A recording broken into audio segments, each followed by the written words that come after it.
ទូលក់ភេសជ្ជៈទូលក់កាហ្វេបាទតម្លៃល្អមែនទែនត្រឹមតែ$99ទេទូនេះបើសិនជាយើងទិញថ្មីតម្លៃខ្ទង់$250បងប្អូនបាទចង់ដឹងថាតម្លៃ$99នេះមានលក្ខណៈដូចម្ដេចខ្លះបាទយើងពិនិត្យមើលទាំងអស់គ្នា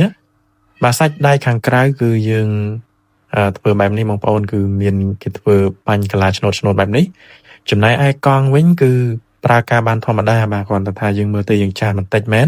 ប៉ុន្តែដំណើរការល្អមិនបែកគ្រាប់មិនអីទេបាទសាច់ដៃអីក៏អត់មានច្រេះដែរហើយផ្នែកខាងមុខគឺបាទមានផ្លាកលក់កាហ្វេនិងភេសជ្ជៈគ្រប់មុខបាទហើយផ្នែកខាងលើគឺមានតាំងកែវផាសិនបាទកាហ្វេទៅដោះគោផ្សេងផងដែរបាទអញ្ចឹងគឺអតិថិជនគេមើលទៅគឺចាប់អារម្មណ៍ថាយើងគឺលក់កាហ្វេភេសជ្ជៈតែម្ដង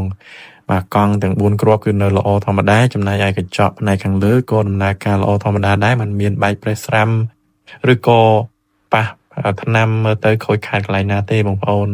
បាទកែទូអីគឺនៅល្អបាទជាកែទូកញ្ចក់